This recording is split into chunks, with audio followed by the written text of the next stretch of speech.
Eliza had always known that beauty was power. In her home, it was currency, value, and identity. Her mother, Cecilia, had been a local legend, a crowned beauty queen with shelves of trophies and photo albums filled with radiant smiles. Cecilia's most prized possession, though, was a cracked mirror framed with pearls. She would polish it every day, repeating her mantra, "The mirror never lies." As a child, Eliza had adored that mirror. She'd stand before it for hours, imitating her mother's practiced smiles and delicate poses. Cecilia would place her hands on Eliza's shoulders, guiding her chin this way and that, murmuring approval or clicking her tongue at perceived flaws. By the time Eliza was 13, she'd had her first cosmetic procedure. Minor, just a touch of lip filler, but enough to spark something inside her. One step closer to perfection, her mother had whispered, smiling.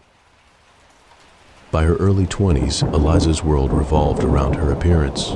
Every morning she'd wake up and head to the mirror, meticulously inspecting her face. Tiny pores, faint shadows under her eyes, the slightest asymmetry in her eyebrows. All were problems to be fixed.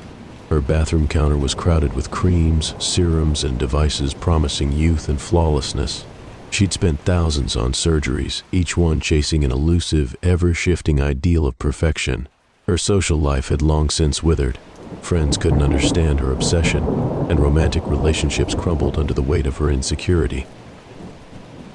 Her days were spent in her dimly lit apartment, scrolling through Instagram, comparing herself to influencers and models whose faces seemed sculpted by divine hands.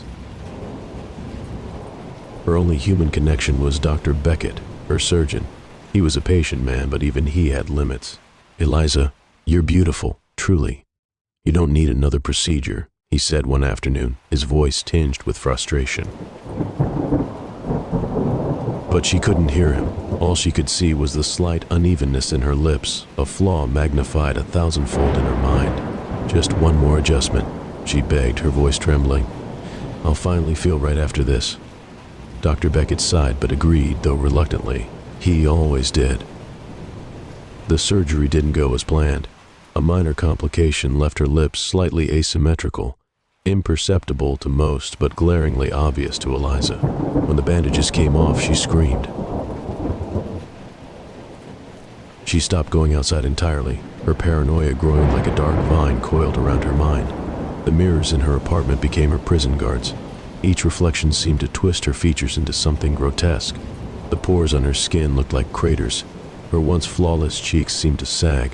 When she looked at herself, she no longer saw beauty. She saw decay, imperfection, horror. One day, while browsing a beauty forum, she stumbled across a post about trypophobia, the fear of irregular patterns, particularly on skin. The images triggered something deep and visceral in her. She began to see similar patterns on her own face, though they weren't really there.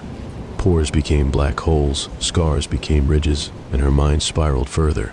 She shattered her mirrors, unable to face her reflection, but even the shards seemed to mock her, their warped surfaces turning her into a monster with each accidental glance.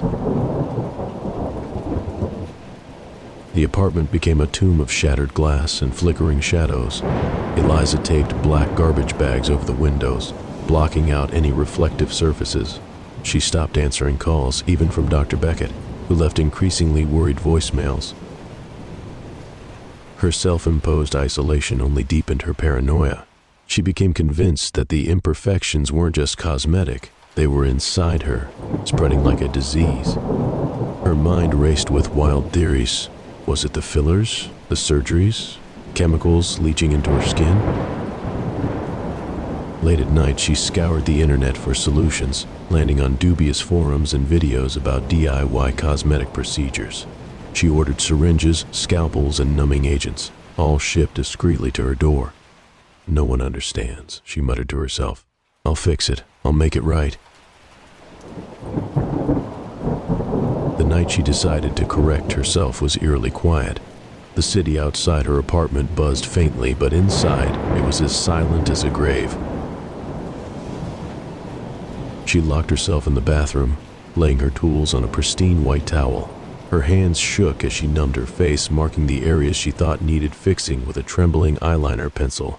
The procedure was a blur of pain and blood. Her amateur cuts were jagged, her injections uneven.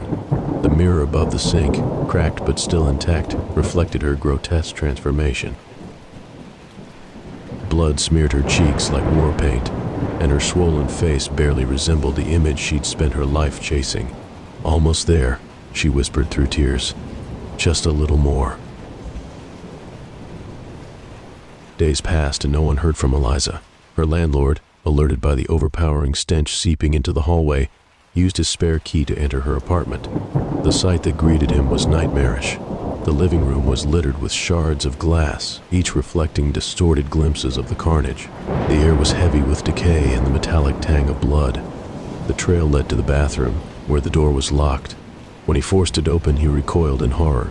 Eliza's lifeless body was slumped against the wall, her face unrecognizable, a grotesque mask of swollen flesh, jagged cuts, and smeared makeup. In her hand, she clutched a shard of the bathroom mirror, its surface reflecting her distorted image one last time. The landlord stumbled back, his eyes catching the haunting final detail, her reflection in the mirror shard. Though her real face was mutilated beyond recognition, the reflection seemed to move, its cracked lips curling into a cruel, mocking smile. News of Eliza's death spread quickly, but the world moved on just as fast. The tragedy was framed as a cautionary tale, a grim example of beauty obsession gone too far.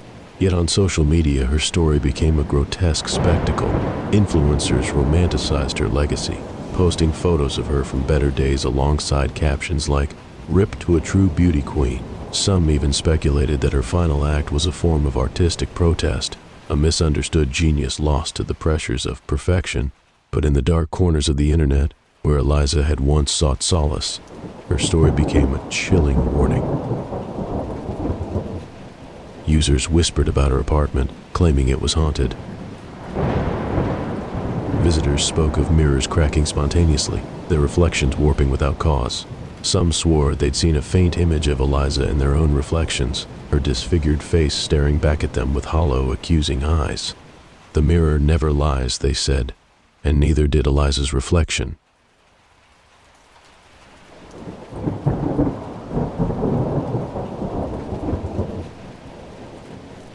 Thank you for joining me this evening. Before you go, make sure you subscribe and leave a like. If you have an idea for a short, scary story, leave it in the comments below. See you at the next campfire.